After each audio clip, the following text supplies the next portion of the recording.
وأحسن منك لم تر قط عيني وأجمل منك لم تلد النساء خلقت مبرأ من كل عيب خلقت مبرأ من كل عيب كأنك قد خلقت كما تشاء كتاب أنزلناه إليك مبارك ليدبروا آياته وليتذكر أولو الألباب. یہ کتاب برکت والی ہے جسے ہم نے آپ کی طرف نازل فرمایا ہے تاکہ دانش مند لوگ اس کی آیتوں میں غور و فکر کریں اور نصیحت حاصل کریں. اللہم صلی علی سیدنا محمد وعلی آل سیدنا محمد بعدد کل ذرۃ مئۃ الف الف مرۃ. سامعین و ناظرین کرام، السلام علیکم ورحمۃ اللہ وبرکاتہ. سامعین کرام، سورہ صاد آیت نمبر 29 حصہ اول. آج کا جو سبق ہے اس کا موضوع کیا ہے؟ کیا ہم سب تارک قرآن ہیں؟ اس کے ساتھ سامعین کرام آج کے سبق کا آغاز کرتے ہیں. سب سے پہلے گزشتہ سبق کا اعادہ ہوگا. ام نجعل الذین آمنوا وعملوا الصالحات كالمفسدین فی الارض ام نجعل المتقین كالفجار. کیا ہم ان لوگوں کو جو ایمان لائے اور اعمال صالحہ بجا لائے ان لوگوں جیسا کر دیں گے جو زمین میں فساد بپا کرنے والے ہیں، یا ہم پرہیزگاروں کو بد کرداروں جیسا بنا دیں گے؟ سامعین کرام، سورہ صاد آیت نمبر 29. لفظی ترجمہ: کتاب انزلناہ الیک مبارک. یہ کتاب ہم نے نازل کی ہے آپ کی طرف. انزلناہ ہم نے نازل کی ہے، الیک آپ کی طرف، مبارکن بہت بابرکت ہے، لیدبروا آیاتہ تاکہ یہ لوگ تدبر کریں، غور کریں. تدبر مطلب غور. وَلِيَتَذَكَّرَ أُولُو الْأَلْبَابِ، اور اس لیے تاکہ اہل عقل نصیحت حاصل کریں. سامعین اکرام، سورہ صاد ہے آیت نمبر 29 جیسا کہ میں نے آپ کو بتایا. اور آج کا جو سبق ہے گزشتہ آیت کیا تھوڑا سا یعنی اس کا ایک خلاصہ ہے یا اس کا ایک یعنی نتیجہ سا بیان ہو رہا ہے. سامنے کرام تھوڑا سا غور کریں. گزشتہ آیت جو تھی آیت نمبر 28 سورہ صاد کی، اللہ تعالیٰ نے اس میں دو گروہوں کا تذکرہ کیا تھا، ایمان والے اور ایمان کے مطابق عمل کرنے والے اور متقین. یہ ایک گروہ ہے. دوسرا فساد پھیلانے والے زمین میں اور بد کردار لوگ. اب یہ ہے نا کہ فساد، میں نے آپ کو فساد کا بتایا کہ ہماری ذہن میں فساد برپا ہے اور گڑبڑ ہے، اور پھر ہمارے اعمال جو ہیں یعنی پھر یعنی اعمالوں میں ہمارے فرق آ چکا ہے. ہمارے اعمال جو ہیں ظاہر کے لیے ہیں، زندگی ظاہر کے لیے ہے. تو اس کا علاج کیا ہے؟ یعنی ذہن میں جو فساد ہے یا ہمارے اعمال میں جو بگاڑ آ گیا ہے یا ہماری جو بد کرداری ہے، اس پہ میں تھوڑا سا بات کروں گا، پھر آگے چلوں گا یہ بد کرداری پہ. دیکھیں، ایک بد کردار ہوتا ہے بد اور نیک، نیک اور بد آپ نے سنا ہے نا. یعنی بد کا متضاد جو ہے وہ نیک ہے، یا نیک کا متضاد جو ہے تو نیکوکار اور بدکار. اب یہ ہے نا کہ تھوڑی سی میں اس میں بات آپ کے سامنے ضرور کروں گا کہ حقیقت میں یہ بدکاری ہے کیا۔ اب بدکار ہم کہتے ہیں تو ہمارے ذہن میں جس طرح مفسد کے بارے میں ہمارا ایک ذہنیت ہے، اسی طرح یہ بدکار جو ہیں، جب لفظ بدکار کا آتا ہے تو ہمارا ذہن بہت محدود ہو جاتا ہے۔ مثال کے طور پہ ہم کہتے ہیں بد کرداری اس کو کہتے ہیں کہ اگر ایک غیر مرد اور غیر عورت جو ہے آپس میں ناجائز تعلق قائم کر لیں تو ہم کہتے ہیں کہ یار یہ تو بد کردار ہے۔ یا ایک عورت اگر ایسی ہے یا ایک مرد ایسا ہے کہ وہ یعنی اپنی جنسی خواہشات جو ہے اس میں حلال و حرام کا خیال نہیں رکھتا اور حرام پہ زیادہ وہ خوش ہوتا ہے، تو پھر ہم کہتے ہیں یار یہ تو بد کردار ہے۔ یا اس نے شراب پی لی ہے یا زنا یا جو بھی یعنی جواری وغیرہ، تو ہم کہتے ہیں یہ بد کردار ہے، یہ بڑا بد کردار ہے۔ عام طور پہ ذہن میں ہمارے یہ ہے کہ بد کرداری یہاں تک محدود ہے۔ ایک آدمی اگر مثال کے طور پہ آپ دیکھیں نا، ہماری ذہنیت کو دیکھیں، اگر ایک آدمی نے یعنی اسلام کے اس کا مقصود دنیا ہے، ایک دنیا دار شخص ہے، مثال کے طور پر عرض کر رہا ہوں، دنیا دار شخص ہے، ساری دنیا ہی اس کا محبوب ہے، مقصود ہے، اور دنیا ہی کے لیے ساری زندگی اس نے صبح سے لے کر شام تک اور بس دنیا ہی کے خیال میں، اور یہ مزے کر لو اور یہ کھابے کھا لو اور یہ لباس پہن لو اور یہ کر لو اور وہ کر لو، اور پھر جو ہے یعنی وہ جو ہے نا مزے لینے کی کوشش کرتا ہے،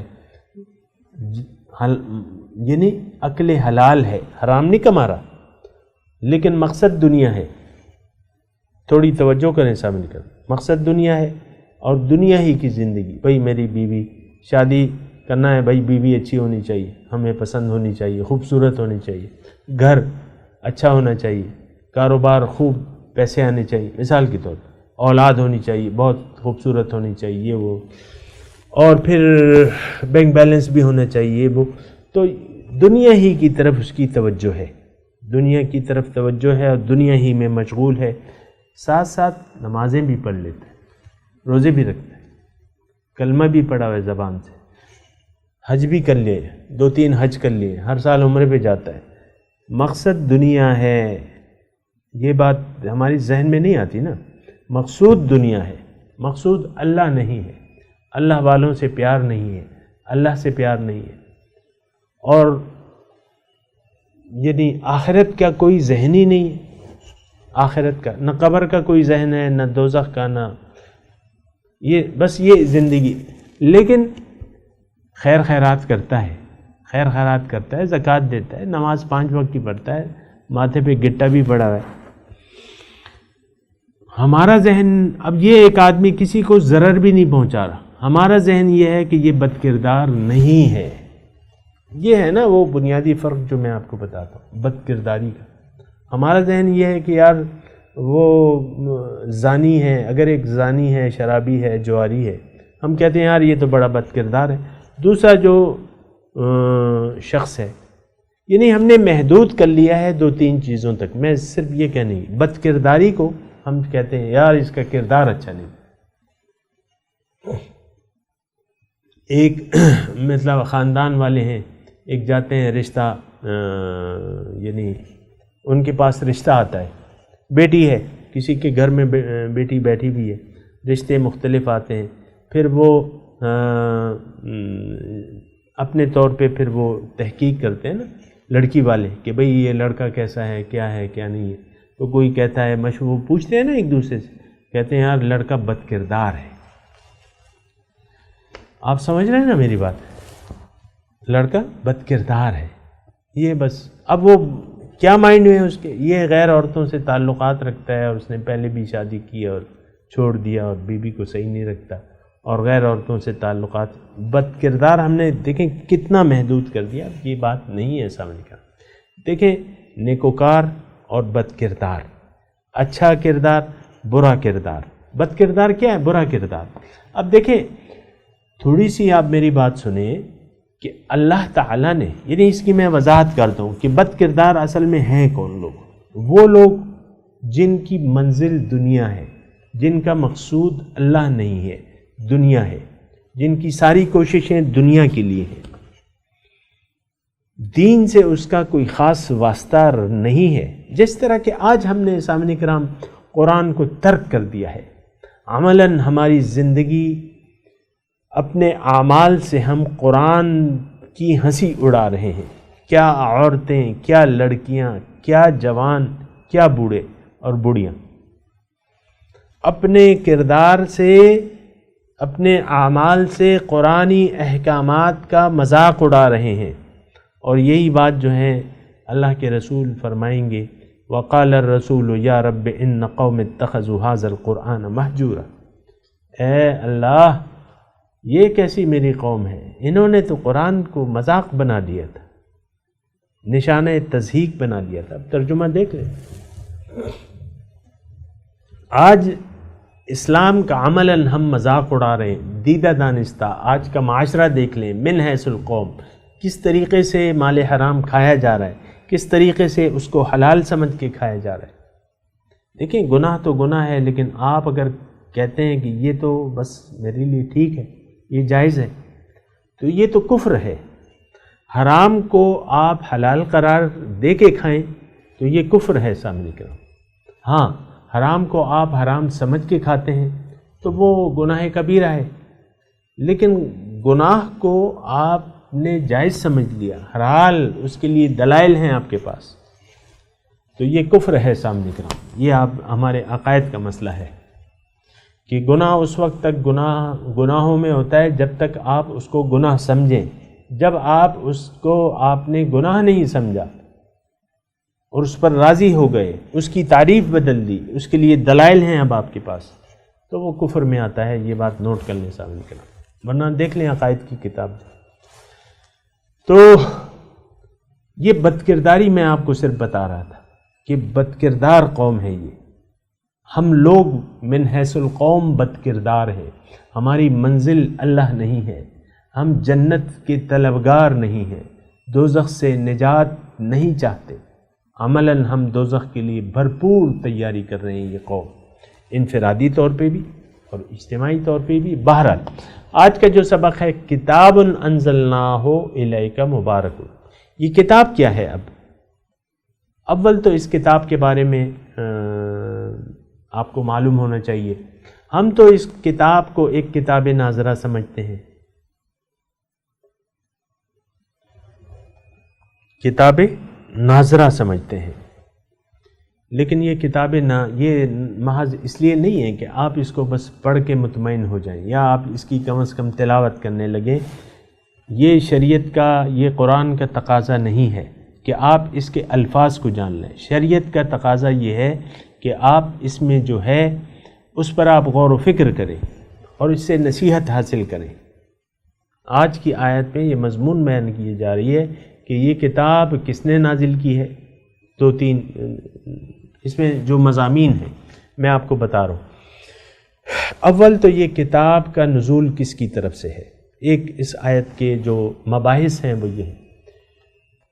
پھر اس کے تاثیر کیا ہے، یعنی اس کی تاثیر کیا ہے، اس کا جو اثر ہے وہ کیا ہے. پھر اس کے مقاصد ہیں کہ کیوں نازل ہوئی ہے، تدبر اور تذکر کے لیے، اور کس کے لیے، کون اس سے لے سکتا ہے، وہ بھی اس کا یعنی ان مباحث میں یہ بھی شامل ہے کہ اس سے اس پہ تذکر اور تدبر کون لوگ کر سکتے ہیں، کون لوگ کریں گے، کس کو نصیحت اس سے حاصل ہوگی، کون اس میں غور و فکر کرے گا، کون اس سے نصیحت لے گا. یہ بھی اس آیت کے، یعنی آیت تو ایک ہے، چھوٹی سی آیت ہے، لیکن یہ ہے کہ اس کے مباحث جو ہیں، یہ میں آپ کو اس کے مباحث بتا رہا ہوں کہ یہ کتاب ہے کیا. اول تو اس کتاب کی حقیقت ہے، پھر کس نے نازل کی ہے، پھر اس کی تاثیر کیا ہے، اور پھر اس کا مقصد کیا ہے، کتاب کے نزول کا مقصد کیا ہے، پھر اس سے کون لوگ فائدہ حاصل کر سکتے ہیں. یہ سارے اس کے مباحث ہیں سامعین کرام. اللہ تعالیٰ کی توفیق سے میں نے آپ کو یہ بتائے ہیں. بہرحال شروع کرتے ہیں اس مضمون کو. کتاب. اب یہ کتاب جو ہے، اول تو دیکھیں، یہ سوچیں نا کہ کتاب کی ہمیں ضرورت کیا ہے. آج مثال کے طور پہ اگر یعنی قرآن، تو حقیقت یہ ہے کہ قرآن، ہم حاملین قرآن نہیں ہیں، ہم تارکین قرآن ہیں، ہم نے قرآن کو چھوڑ دیا ہے۔ اول تو اس بات کا آپ ادراک کریں، اس بات کو آپ سمجھنے کی کوشش کریں کہ قرآن، ہم تارک قرآن ہیں، ہم حاملین قرآن نہیں ہیں۔ قرآن کے ظاہر کو ہم نے لے لیا ہے۔ تو میں کہہ رہا تھا سامعین کرام، یہ ہم تارک قرآن ہیں، ہم حاملین قرآن نہیں ہیں۔ قرآن کے یہ یعنی قرآن کے ساتھ یہ سلوک جو آج ہم کر رہے ہیں بہت برا سلوک ہے، بہت برا سلوک ہے جو ہم کر رہے ہیں۔ تو اور اس کے بارے میں وضاحت بھی ہے قرآن میں۔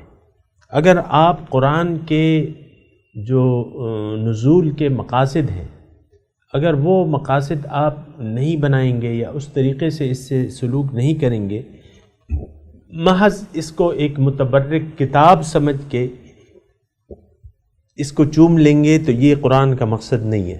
قرآن تلاوت کے لیے نہیں آیا، اگرچہ تلاوت میں ثواب ہے۔ قرآن کتاب ناظرہ نہیں ہے کہ آپ اس کا ناظرہ پڑھ کے بس چھٹی، اس لیے نہیں ہے۔ ناظرہ پڑھنے میں ثواب ہے، مناسب ہے کہ قرآن یعنی ضرور آپ کو آئے۔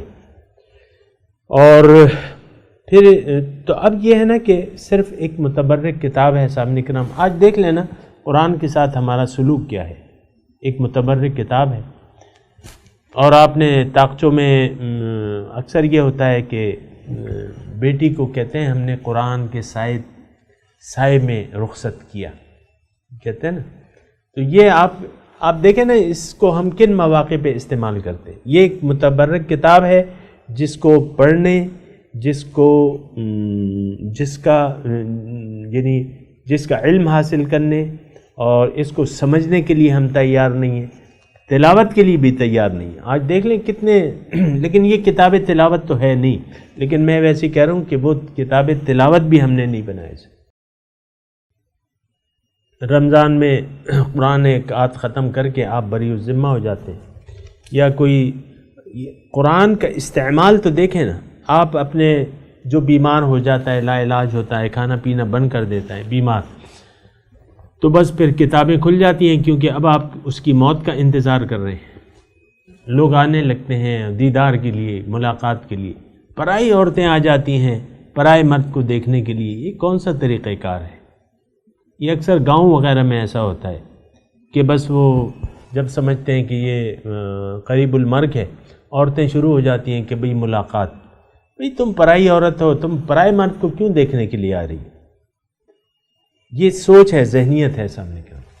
بہرحال یہ کتاب یعنی بیمار ہو گیا، آپ نے قرآن سے پارے کھول لیے، مردہ بیمار مر گیا، آپ نے غیر مرد کو صحن میں اس کا چہرہ کھول کے عورتوں کو دعوت دی ہے کہ آؤ دعوت نظارہ ہے، غیر مرد کا ملاقات بھی کرو اور یہ لو سے پارا پڑھو بھی۔ اور بین الگ بین ہوتے ہیں، وہ آپ کو معلوم ہے بہرحال۔ تو یہ سلوک ہے ہمارا اس کتاب سے۔ پھر آپ کا عدالت میں حلف ہو جاتا ہے، اور جو پارٹیاں بنتی ہیں، وزیر اعظم کی پارٹی ہوتی ہے، وہ پھر جب نازک صورتحال ہوتی ہے تو ان سے قرآن پہ حلف لیے جاتے ہیں، پیسے لو اور قرآن پہ حلف دو کہ بھئی کسی اور کو ووٹ نہیں دو گے، اگر خفیہ ووٹنگ ہے۔ پھر آپ دیکھ لیں اس طرح ساری وہ چیزیں جو ہیں۔ قرآن کو آپ دیکھیں نا، ہم نے سمجھ کیا رکھا ہے، ایک متبرک کتاب، ایک ایسی کتاب جس کا ناظرہ ہم اپنے بچوں کو پڑھوانا پسند کرتے ہیں۔ پھر اس کا حفظ، اس کو حافظ بنانا ایک رواج چل پڑا ہے جو کہ اتنا اچھا نہیں ہے کہ آپ خواہ اپنی بچیوں کو حافظ قرآن بنا رہے ہیں۔ اس کی کوئی خاص وہ نہیں ہے سامنے کرام شریعت میں۔ ایک شہر میں ایک حافظ ہونا چاہیے مثال، تاکہ کوئی کتاب میں وہ کرے تو وہ آج تو ہزاروں حفاظ بن رہے ہیں، چھوڑیں اس بات کو۔ لیکن قرآن کے ساتھ سلوک کیا ہے ہمارا؟ بہت یعنی افسوسناک سلوک ہے۔ میں یہ کہہ رہا ہوں سب، قرآن کے ساتھ سلوک جو ہے بہت افسوسناک ہے۔ اس کو سمجھنے کے لیے ہم تیار نہیں ہیں۔ اس سے ہدایت لینے کے لیے ہم تیار نہیں ہیں، اس سے نصیحت حاصل کرنے کے لیے ہم تیار نہیں ہیں۔ یہ کتنی خطرناک باتیں ہیں صاحب نے کہا۔ اس میں مقاصد بیان ہو رہے ہیں، بھئی یہ برکت کی کتاب ہے لیکن ہم نے اس کو محدود کر دیا ہے، برکت کو تو ہم نے محدود کر دیا ہے۔ ایک شاپنگ مال ہے، اس میں صبح کے وقت وہ جب مینیجر آتا ہے تو اس کو شاپنگ مال کے جو اونر ہے اس نے کہا ہے کہ بھئی صبح سورہ یاسین اس میں چلا لیا کر۔ وہ جگہ جگہ سپیکر لگے ہوئے اور اونچی آواز میں جناب وہ مینیجر صاحب جو ہیں وہ تلاوت لگا دیتے ہیں، اور پھر وہ مصروف ہو جاتے ہیں، جو نوکر آتے ہیں نا وہ صفائی پہ مصروف ہو جاتے ہیں، چمکا رہے ہیں دکان کو، تلاوت کوئی بھی نہیں سن رہا، بس برکت ہوگی جی، یہ برکت، یہ مناسب نہیں ہے یہ فعل۔ اگر آپ کا یہ خیال ہے کہ آپ محض قرآن کی تلاوت سے، ایسی بات نہیں ہے سامنے کرام، برکت تو ہے لیکن یہ ہے کہ یہ آپ جو کام کر رہے ہیں نا اس سے برکت نہیں بلکہ آپ عذاب کے مستحق ہیں، کیونکہ آپ قرآن کو سن نہیں رہے۔ قرآن کو تو سننا چاہیے، آداب میں ہے قرآن کے، تاکہ یعنی اس کو سنیں خاموشی سے، لیکن آپ نے بس لگا دیا ہے بس۔ بہرحال اس پہ بھی میں بات نہیں کر رہا، میں یہ کہہ رہا ہوں کتاب ہے کیا۔ یہ آج کا میرا موضوع ہے کہ کتاب جو ہے، کتاب انزلناہ، اس کو میں نے نازل کیا ہے۔ اول تو آپ دیکھیں نا یہ کتاب، جان لیں کہ یہ کتاب آئی کیوں ہے۔ دیکھیں یہ کتاب اس میں خود لکھا ہے کہ ان ھذا القرآن یہدی للتی ہی اقوم، انسان کی منزل تک، انسان کو منزل تک پہنچانے کے لیے یہ رہنمائی کرتی ہے۔ کتاب انزلناہ، اس میں ہے نا کہ ابھی جو میں نے آیت پڑھی نا کہ ان ھذا القرآن، بے شک یہ قرآن، یہدی للتی ہی اقوم، یہ اور اس راستے کی طرف رہنمائی کرتا ہے جو سب سے زیادہ سیدھا ہے۔ اب دیکھیں یہ تو ہو سکتا ہے میرے بعض سامعین میں نئے سامعین ہوں، اور بہرحال میں کہہ بھی دیتا ہوں یعنی اختصار کے ساتھ۔ دیکھیں ہماری منزل ہے اللہ، انسان دنیا میں آیا ہے کہ یہاں اللہ کی ملاقات کے لیے تیاری کرے۔ یہ دنیا اور سب کچھ جو ہے، جو بھی ہے ما فیہا، یہ اس لیے ہے کہ ہم اللہ کی روز قیامت ملاقات کے لیے تیاری کر لیں، جنت میں اس کے قرب کے مستحق بنیں، اور جنت میں اس کے دیدار کے مستحق بن جائیں۔ یہ کتاب آئی اس لیے ہے، یہ وہ طریقہ بتاتی ہے۔ اب دیکھیں میں ایک بات کر رہا ہوں، اللہ ہماری منزل ہے، اللہ تک جاتا ہے سیدھا راستہ۔ ظاہر ہے کہ ایک راستے پر یعنی ایک راستے پر چلیں گے تو آپ اس منزل تک پہنچیں گے نا۔ قرآن آپ کو وہ صراط مستقیم کی تفصیل بتاتی ہے۔ ان ھذا القرآن یہدی للتی ہی اقوم، قرآن آپ کو وہ راستہ بتاتا ہے جو سب سے زیادہ سیدھا ہے۔ تو اللہ کی طرف رہنمائی کرتی ہے، اور اللہ ہماری منزل نہیں ہے۔ آپ یہ بھی تو دیکھیں نا کہ ہم نے قرآن کو چھوڑ کیوں دیا ہے، قرآن کے تارک ہم کیسے بن گئے، کیوں بن گئے، کیوں قرآن میں تدبر کی ہم ضرورت نہیں محسوس کرتے، کیوں اس میں نصیحت حاصل کرنے کی کیوں ضرورت محسوس نہیں کرتے۔ دیکھیں یہ ایک سوال ہے، میں آپ کو اس کا جواب دے رہا ہوں۔ اللہ ہماری منزل نہیں ہے، نہ ہم اسے اللہ کو اپنا مقصد حیات، خالص اللہ کو اپنا مقصد حیات بنانے کے لیے نہ کوئی تیار ہے، اور نہ ہونا چاہتا ہے۔ یعنی قرآن تو آپ کو ایک منزل کی نشاندہی کرتا ہے۔ ان ھذا القرآن یہدی للتی ہی اقوم، سیدھا راستہ، رب جو ہے سیدھے راستے پر ہے۔ ان ربی علی صراط مستقیم، قرآن کی آیت ہے کہ میرا رب تو سیدھے راستے پر ہے، سیدھے راستے پر چلو گے تو رب تک پہنچ جاؤ گے۔ اب وہ راستہ قرآن ہمیں بتاتا ہے، قرآن کی ضرورت۔ ہم نے قرآن کو چھوڑ کیوں دیا ہے؟ ایک سوال، اس کا جواب کیا ہے کہ ہم اللہ تک تقرب الہی نہیں چاہتے، دیدار الہی کے ہم شوقین نہیں ہیں، ملاقات ہماری منزل نہیں ہے، اللہ سے ملاقات، اللہ کا دیدار، اللہ کی پہچان، یہ ہماری منزل نہیں ہے۔ ہماری منزل کیا ہے؟ دنیا، بہت سے پیسے، ڈھیر سارے پیسے، اچھا سا مکان، اولاد، بیوی، شوہر اور بینک بیلنس اور چلتا ہوا کاروبار، بس یہ ہماری منزل ہے۔ اس کے لیے پھر قرآن کی ضرورت نہیں ہے۔ آپ دیکھیں کاروبار میں کتنے دھوکے دھڑاکے ہوتے ہیں، کوئی کاروباری اصول کا خیال ہی نہیں رکھتا، یعنی جو شریعت کے مطابق کاروبار، کافی دفعہ آپ جھوٹ بول دیتے ہیں، تو جھوٹ تو مومن بول ہی نہیں سکتا۔ بہرحال یہ ساری باتیں ہیں، تھوڑا سا اس کو غور کریں اور سمجھنے کی کوشش کریں۔ بہرحال ہم آج کتاب کی ضرورت کی بات کر رہے ہیں۔ خلاصہ کلام یہ ہے سامعین کرام کہ قرآن تو ایک منزل کی طرف ہمیں نشاندہی کرتا ہے۔ اگر وہ منزل اگر آپ کی منزل نہیں ہے، پھر قرآن کی بھی آپ کو ضرورت نہیں ہوگی۔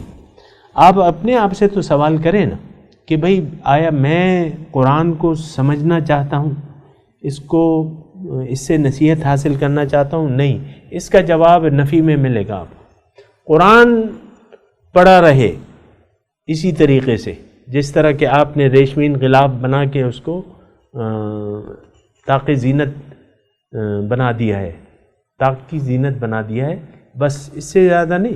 قرآن کی ہماری زندگی میں کوئی اہمیت ہی نہیں ہے سامنے کا، سوائے چند لمحات کے۔ کوئی مر جائے، چلو ختم کراؤ، کوئی بیمار ہو جائے، ڈاکٹر جواب، چلو ختم کراؤ، رمضان آ جائے، چلو تراویح میں پڑھ لو ایک قرآن، بس زیادہ سے زیادہ ناظرہ۔ یہ سوچنے کی باتیں ہیں، اور یہ تلاوت محض کتاب تلاوت نہیں ہے سامعین کرام۔ میں نے ایک قرآن ختم کر لیے، 2، میں روز ایک سپارہ پڑھتا ہوں یا پڑھتی ہوں، بھئی کیا ہے؟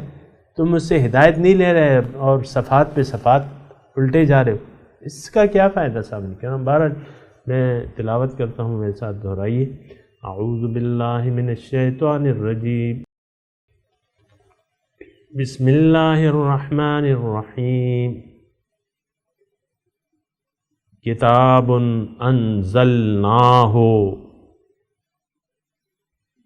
الیک مبارک لیدبروا آیاتہ ولیتذکر اولو الالباب۔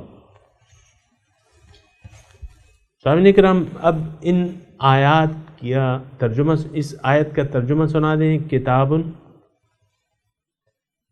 یہ ایک ایسی کتاب ہے، انزلناہ، جس کو میں نے نازل کیا ہے، الیکا، آپ کی طرف، مبارکن، بہت بابرکت ہے، لیدبروا آیاتہ، تاکہ اس کے آیات میں آپ تدبر کریں، غور کریں، وَلِيَتَذَكَّرَ، اور اس لیے نازل کیا ہے کہ اس سے آپ نصیحت حاصل کریں۔ اولو الالباب، کون لے گا نصیحت؟ خاوندان عقل۔ اب ان آیات کی تلاوت اور ترجمہ سنتے ہیں۔ کتاب انزلناه الیک مبارک لیدبروا آیاته ولیتذکر اولو الالباب۔ A blessed book that we sent down to you, that they may ponder its verses, and for those with intelligence to take heed. اس کے ساتھ ہی آج کے درس کا وقت اختتام کو پہنچا۔ انشاءاللہ اگلے درس میں ملاقات ہوگی۔ وآخر دعوانا ان الحمدللہ رب العالمین، والسلام علیکم ورحمۃ اللہ وبرکاتہ۔